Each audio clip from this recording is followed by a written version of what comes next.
Welcome everyone to our TrustRadius Customer Success Trust Chats. Today we are talking about building trust by interacting with your reviews. So let's talk about our agenda today, and then I will introduce our speakers. Today of course, if you've been to any of our webinars over the past couple of months, we're going to start with the why. We're going to talk about the data, and that is going to be the highlights from our Fighting Fraud Review Quality Report. From there, we're going to dive into TrustRadius and how we fight fraud on our end. And then from there, we're going to go down to what is your role in sourcing transparent reviews. And then we'll dive into ways that you can interact with your customer reviews to build trust. And we'll even go in and show you where you can specifically do this in your TrustRadius vendor portal. Our speakers today, I am Jen Peters. I'm a customer success program manager here at TrustRadius, and I am joined today by Kelly Devine. You may recognize her as a customer success manager that you've worked with.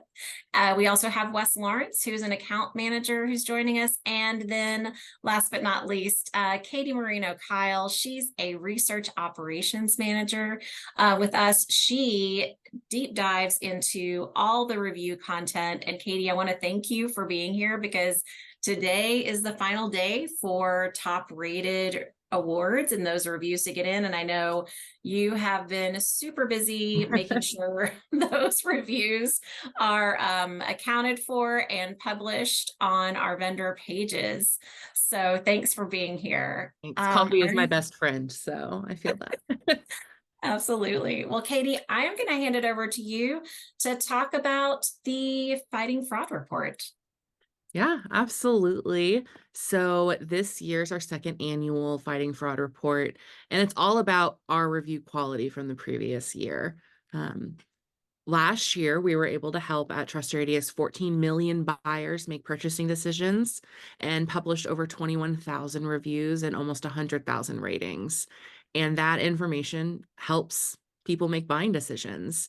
This report covers that information, different fraud that we've had to deal with this year, our stance on AI, and as well as how to generate reviews at live events and with video. So it's a really great read. I recommend you download it and take a look. So we can go ahead and get started. Show of hands, how many people have come across a obviously bogus or not helpful review, like in the last 30 days or so?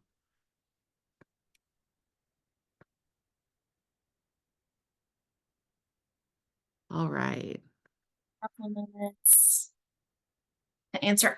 Just while we're kind of waiting, Katie, I think one of the reviews that I noticed, it was restaurant related, but I remember looking at it and because we were returning to the restaurant after a couple of years, and the reviewer was bashing the restaurant on their French fries were super soggy. And I was like, they have French fries? I didn't know they had French fries. I was told they didn't even have a fryer. I could only get fruit and salad with my sandwich.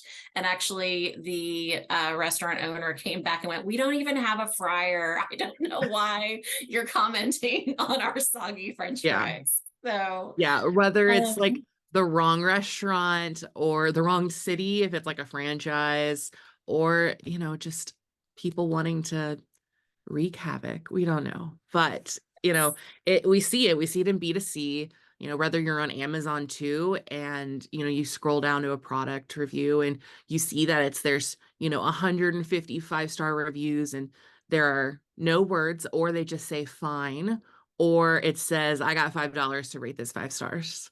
And so, not always great or helpful. So I kind of wanted to quiz you guys about B2B content and reviews and if we think it's fake or not. So I'm actually going to be quizzing Wes and Kelly. Surprise. So we'll start off with Wes first. Is this a fake review or a real review? So this specific review talks about an online meeting platform and how it's friendly to use. It's nice looking.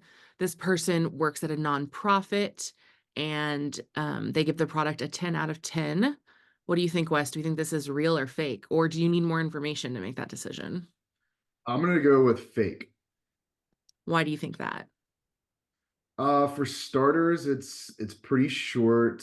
It's kind of vague. It seems to lack experience of using the product, and the big thing for me is the email address seems a little suspect. Yeah, absolutely. Dot website is not a very common domain you would see. And I have to agree, it is fake. So if we want to pull up the next one, we can actually see where it's highlighted. Um, the review itself is super simple and super generic. Anybody could write this review, and it doesn't actually give any insights. Now, people write low quality reviews all the time. A low quality review doesn't necessarily mean it's a fake review, but this person used a cloned domain of the Boys and Girls Club and said that they worked there. They'd actually created the website the day before they submitted this review, and we were able to, see that information and garner. Chances are, the Boys and Girls Club did not just open up a clone domain and then give their employees emails with that address. So we were able to deduce that this person had created this account as a way to try to, you know, gain notoriety, gain an incentive. I'm not always, you're never really sure what everyone's prerogative is. But yeah, good call out. That dot website, it's a hard one. What about you, Kelly? Look at this one. Um, real or fake? This person talks about how this specific product reshaped hybrid work models. It helped them understand interdependencies at their company. They're a team manager at a software company, a small software company, 1 to 10 people. They gave it a 9 out of 10, and they registered via LinkedIn. What do we think? Real or fake? I'm gonna say fake. Why? Well, even though this is kind of a longer description, that's kind of exactly what it is. It's a description. It's not really explaining how the person uses the product. It just kind of looks like it's been copied and pasted, like from the product's website or something like that. Yeah, absolutely. If we want to take a look at the next slide, we can actually see this specifically was somebody who took the post of an employee of this software product, had written a blog post being excited about a new addition on their own company community pages. And this reviewer went and grabbed that information and tried to present it as their real review. The first red flag is they don't actually talk about how they use it. And that's key when writing a review. And the language was very, very formal, and it kind of read like sales copy because it was. And so, that plagiarism is also not a great sign and definitely illustrates that there's a bad actor happening. Thank you guys for putting up with my quiz. Appreciate it. The answer is it was fake. Both were fake. This fake reviews impact everybody, not just buyers, but it also impacts vendors. I think it's crazy. There was a Bloomberg survey done last year in 2023 where 1 in 3 people said they had seen a fake review within the last 30 days. That's a third. That's a lot of people. That is out of the 4 of us, one of us for sure has seen something fake in the last 30 days. And that's a lot of people. Buyers, first we'll talk about kind of how buyers deal with the fake reviews, which number one, when they're obviously fake, it's frustrating for them. They lose trust in that site. They lose trust in the vendor, especially if, at the top of the page, the vendor is verified and, has award badges and all sorts of stuff. And then there are obviously fraudulent reviews. It's a waste of their time. And it also gives them, if they don't realize they're fake and are taking these people at their word, it's giving them a false representation of how the product's specifically working. And if they're looking in on other people within their own industry or their own job type or even company size, they could be making a purchasing decision on bad info. And that can affect so many more people. The other side of that is that vendors are frustrated when buyers are having to, have made a decision. Nobody wants to onboard somebody to discover that they don't completely understand what they bought. And that's a huge red flag. And it's actually what, ironically, it's actually what started TrustRadius. And as an aside, was an HR software purchase that was not right. And so that's actually started us. Last year, we rejected 36% of our submitted reviews due to suspicious users or bad actors. It's crazy the amount of people who are interested in submitting this fake content. Now, I know talking about fake reviews and all of that and how it impacts vendor. I know Kelly and I, we've worked in the past with vendors and our customers. Recently, we were speaking about one of your clients who had kind of sent us a red flag that they thought something wasn't right. Do you remember what I'm talking about? Yeah. And it wasn't just one review, it was many that had come in, and they raised the flag, thought that the reviews were suspicious, that the content wasn't in alignment with the product that they're selling. And for those who didn't leave anonymous reviews, they kind of looked up those people in their database and they weren't matched to any people who are using the product. So yeah, we brought you in, Katie, and Yeah. tried to help get to the bottom of it. And luckily we did, which is awesome. Yeah, I always I joke that I put on my detective hat, but what we ended up discovering with this specific client was we had a few published reviews that we ended up needing to pull down, and then we were able to prevent another couple dozen reviews from going up, as well as I believe it impacted another 10 products with other vendors on our site, where this ring of people, I think it was 75 LinkedIn profiles that were interconnected with each other, and where they were commenting on each other's stuff, though they weren't in the same industries or the same regions. And interestingly enough, the one thing they all had in common was that they volunteered at the American Red Cross, which was a very specific thing. But realizing that these on the same day, all of them, being interconnected people who the vendor can verify this is not a client of ours. It's not a good thing. And so we were able to spot those people and get them pulled off our platform. But it's interesting, some of the fraud that we see come through. Now, when it comes to fake reviews impacting buyers, I know earlier we had mentioned how they can become frustrated. There's also the other side of it that, buyers are savvy. They recognize these fake reviews. They also recognize reviews that are overly positive or overly negative, and, want to take them a little bit with like a grain of salt, just, that variation. So it's super interesting. But what are vendors supposed to do about fraudulent reviews? Like, how are you a part of that? I know.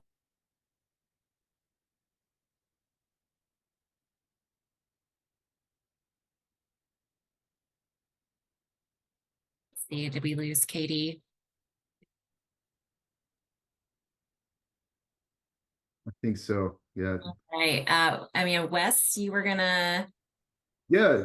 kind of talk with us about Katie in terms of what vendors can do to really make sure that they're getting a full spectrum and sharing with buyers what their product is really about. So I'm going to let you kind of take over from here until we get Katie back. Yeah. So I always recommend when you're trying to drive reviews, the always on approach.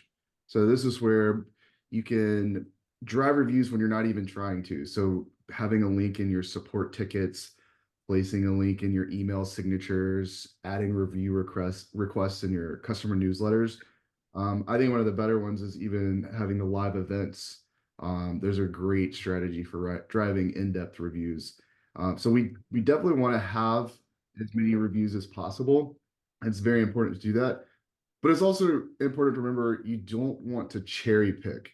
I know we want 10 out of 10 reviews, obviously, but in reality, having some reviews that aren't a 10 adds a little bit of a credibility to your score. And it also gives you the opportunity to learn some actual feedback on how you can improve your product.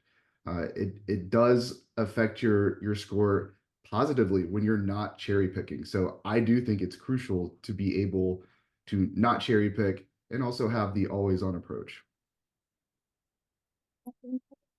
It's like avoiding cherry picking. I think it's the initial, I mean, our gut check, right, is we want to, of course, get the great feedback from our happy customers. But in reality, by making sure we're casting a wide net, by maybe talking about our targeting our customers who have logged into the product so we know that they're using the solution. In reality, I'll say this, when I am leaving a review, I'm typically leaving a review because I really like the product. Now, I may give you some feedback that that might be constructive criticism that you can share with your product team, but that should be seen as valuable.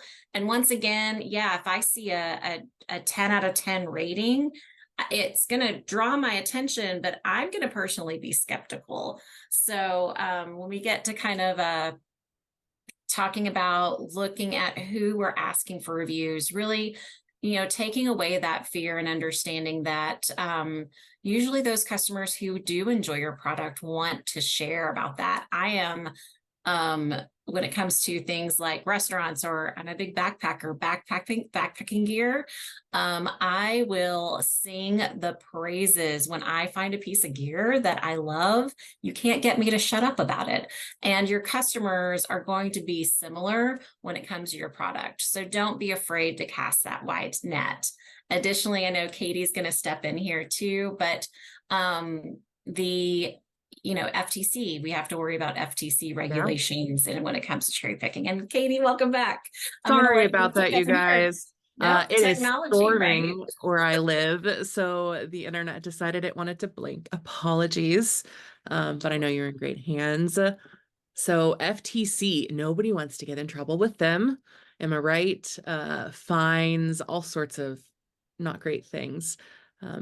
It's important to note that you can offer incentives for people completing a review. It's sentiment. That's where the most important thing lies. You can't incentivize sentiment. That's the problem there.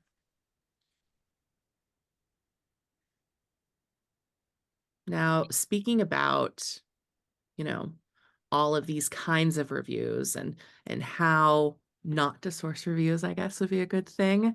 We can talk a little bit about how to source reviews that aren't going to be like this, that are going to be a great representative sample.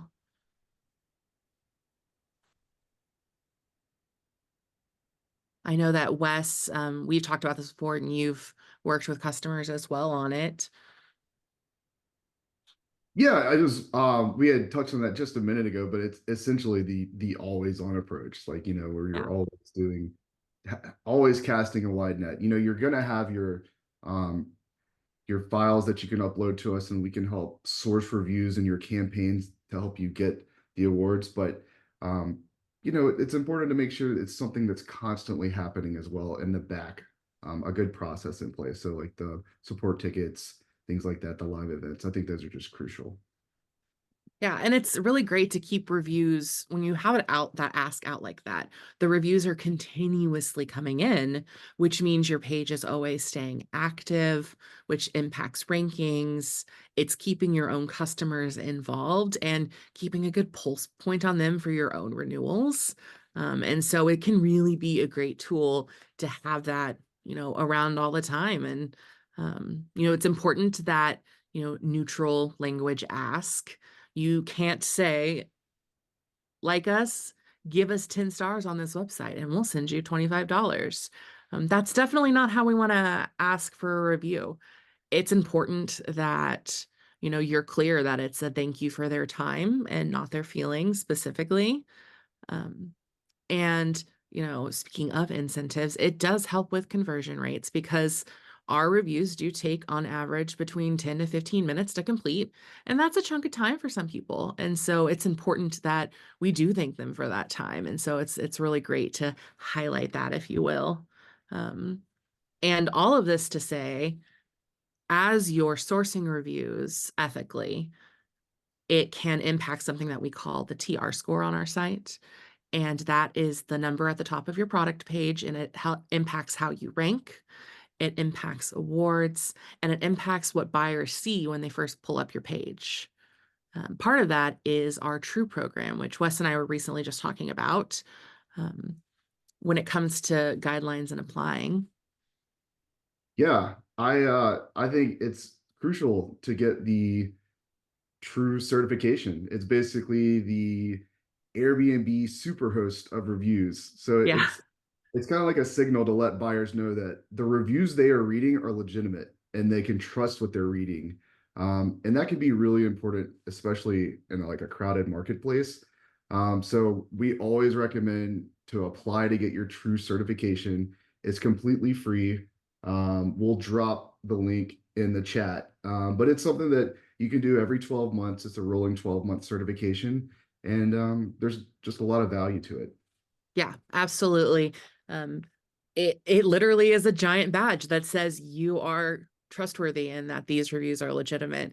And I mean, as somebody who has purchased software in the past, it's important that the vendors I'm working with are transparent and trustworthy. So it's a great signal. That's a good call out. Thanks, Wes. I know as we move on that, excuse me, it's important that once you've gotten these reviews, what do you do with them next? You've collected them, they're on the website, they're legitimate. Let's talk about how to respond to them. Now, I know you guys are very busy. Taking time to nurture a reviews program at your company is hard. It's hard work. It takes, time to do it. And I encourage everyone, however, to respond to every review. And I'm going to tell you a couple of reasons why, and I'm going to walk you through some examples and some scripts that you can use to get started.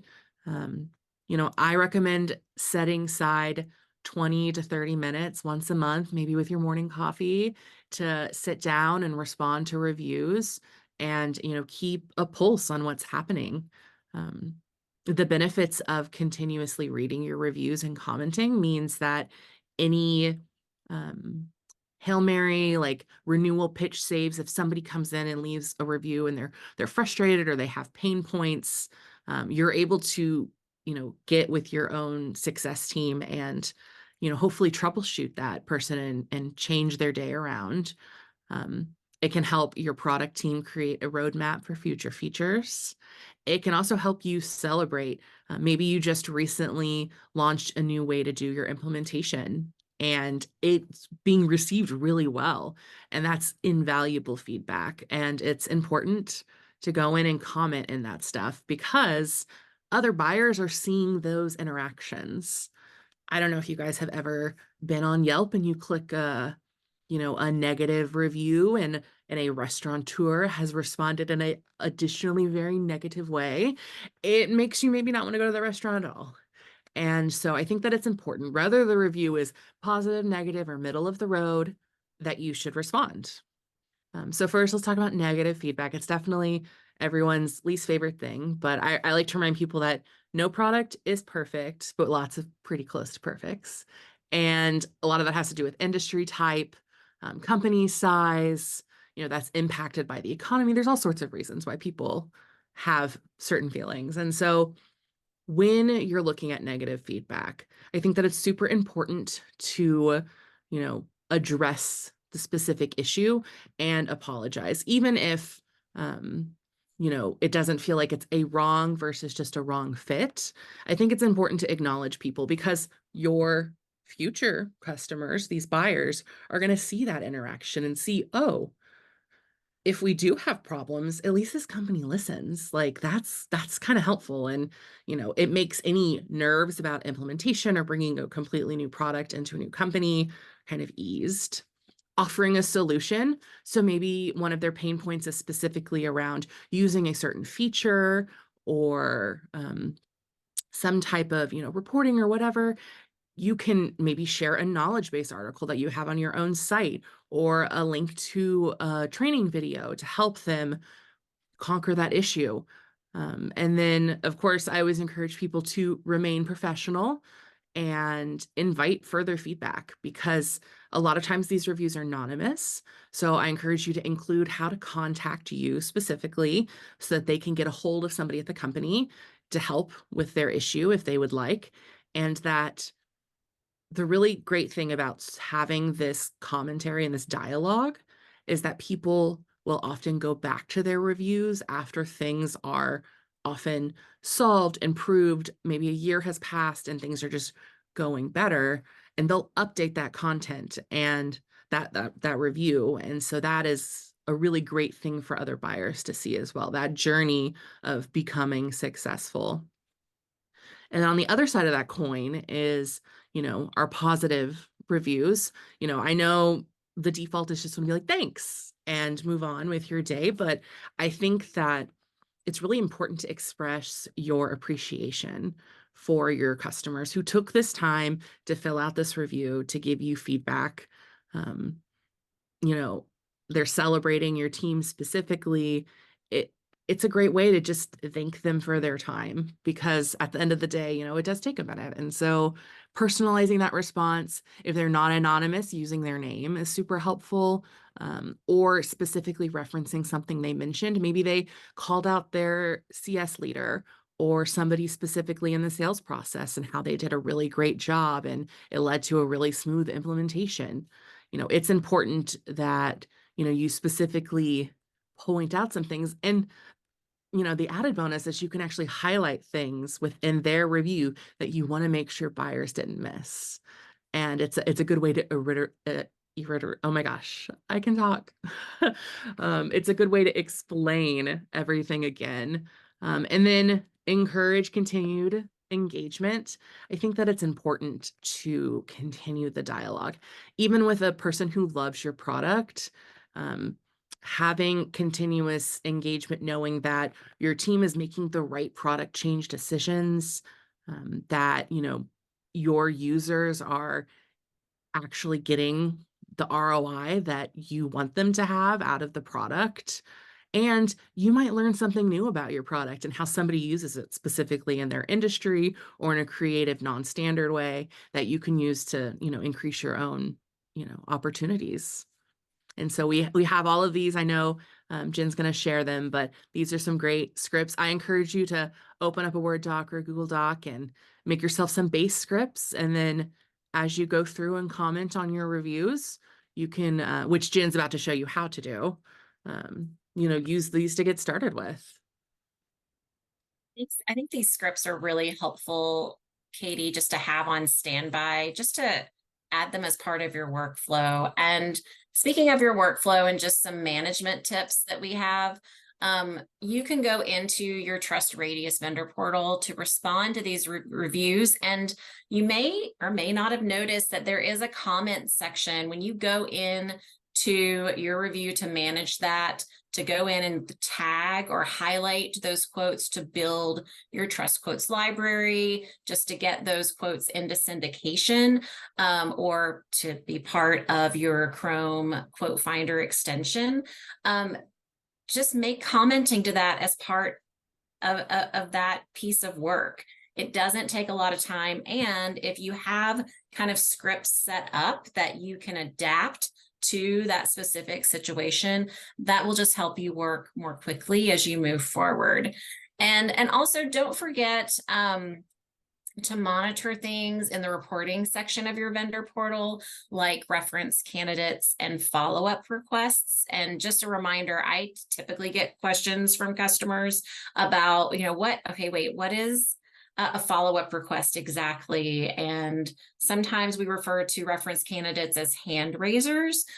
So reference candidates are really just that. It's those customers who opt in during that review process. They've raised their hand to be a reference for your sales and marketing efforts. So those are noted in your vendor portal, along with follow-up requests, which are the customers who opt in, that they're basically asking you, yes, come and contact me.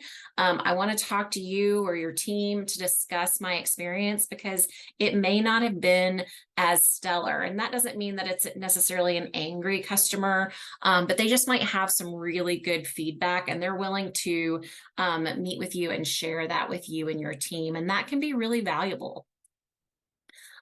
When you are responding to these and collecting and managing that workflow, make sure that you're aware of where to find those reference candidates. So on the screenshots here, if you go into the legacy vendor portal under reports, you'll see your reference candidates. And also, you'll see the follow-up requests, and you'll be able to take action on those. Now, you'll notice here in the 2 screenshots, these reviewers did request that the review kept them anonymous, but you'll see the little blue link that says show next to where it says verified user. If you click there, that does allow you to see their contact information. Kelly has shared through the chat some resources on how to manage critical feedback by way of these follow-up requests and how to manage your reference program. In these knowledge-based solutions, it does show you how to check to find the identity of the follow-up request or reference candidates. And of course, when you reach out to these reviewers, you definitely want to let them know that maybe I saw that you wish your review to stay anonymous, but I'm reaching out because you decided to become a reference candidate, and I want to talk to you about how you can be involved in our advocacy program, or of course, hey, we want to hear more about your thoughts and what you left on your review, and I'm reaching out to you for that. So once again, they want to stay anonymous, but they are allowing you their contact information so you can provide that outreach. Katie, is there anything else that I'm leaving out before we wrap up today? No, I think that, part of doing this is, as you said, building it into your workflow. So I encourage a reoccurring calendar as a person who personally lives and dies by their Google Calendar. Absolutely. But it's great. And, as you're commenting on these reviews, if you sense that something isn't right, like we spoke about earlier with Kelly, reach out, let us know. We can take a second look and dig into it for you. Fantastic. All right. So we would love to hear what questions you have in terms of responding to reviews, whether it's how do I do something in the vendor portal, or maybe how TrustRadius specifically vets those reviews. Wes, I'm going to have you kind of take a look at the chat to see if anyone sent in questions. In the meantime, while you're reviewing that, just wanted to share our next set of webinars that are coming up. We have one in a few weeks in April. It's all about our new Zoom Info and TrustRadius integration. So if you have intent data that you're using with TrustRadius and you have Zoom Info, come learn how to set this up and leverage the new filters in the Zoom Info Sales OS. Also, we will be talking in May. Wes is going to be joining us and sharing ways to arm your sales team to close more deals. So during this session, we're going to share how to support your sales teams, ways that you can make sure your sales teams have some of those key quotes to really help highlight your differentiation as part of the sales process. This is a really great webinar, not only for you all in the product marketing side to work with your sales or demand gen, but also think of your sales enablement team members. We would love to have them join us as well. Also, brand new and for customers only, we have just launched our Review Generation Growth Hub. This is a brand new free resource for all of our customers, and it will help those of you running your DIY campaigns to source reviews. We will be adding 2 new pieces of content each month. You'll be able to download these as a PDF version. You have the opportunity, if you wish, to sign up for monthly updates. And in terms of upcoming content, we're going to be sharing how you can get feedback through reviews after a new feature launches, which would be super useful to your product team. And also campaign copy that you're going to be able to use as automated outreach through the customer's life cycle. Here at TrustRadius, if you attended our Review Gen webinar a couple of months ago, we talked about how you want to source reviews all year long. So this Review Generation Growth Hub is going to give you a lot of resources and ways to do that. And then we also have LinkedIn Live coming up in April, driving reviews at events. We've had some questions during our past webinars about what that involves. So this LinkedIn Live webinar will end up sharing all the details on what happens when TrustRadius comes to your live event to help you source reviews. All right, so give us your questions. Ask us, maybe it's how we evaluate reviews. Maybe you're wondering how to respond to specific negative reviews. Before you leave today, please do fill out our survey. It will pop up on the screen when we end our webinar. And we will be sending you an email with a link to the recording, but also the various links to knowledge-based solutions, also the Fighting Fraud report. You'll get that linked in the email if you didn't have a chance to grab it through the chat. And finally, before I hand this over to Wes and Katie to answer some questions, just wanted to highlight here at the bottom, we'll also share in the email the request form that we have available that easily allows you to request everything from, hey, can you audit my custom questions on my review form? I need a campaign link to do a DIY review sourcing, whatever you need help with tagging a review. The request form allows you to easily request that. It routes it to a member of our customer success team to complete that request for you. All right, so Wes, what questions do we have? All right, I got a few questions. So first one is, what happens when you catch a fake review? Yeah, I can take this one. So what happens is the first thing we do is we pull the content down if it was published, and if it hasn't been published, we make sure and reject it. We do notify the reviewer that their content doesn't meet our platform requirements. And depending on how many times this person has done it, we will eventually ban them from our platform if they are a serial offender. And so it's important, we let them know this is not going to cut it. And, I think that that's important. And on the other side of that coin, if, if the review was published, we don't really have it happen as often anymore. We've really been working on our fraud detection techniques over the last few years, but it still does occasionally happen. And if there was an incentive involved, we immediately refund that. And any assets or anything like that might have been used quotes from the specific review are recreated at no charge and expedited. We try to do everything to make it as clear and easy as possible for everybody involved.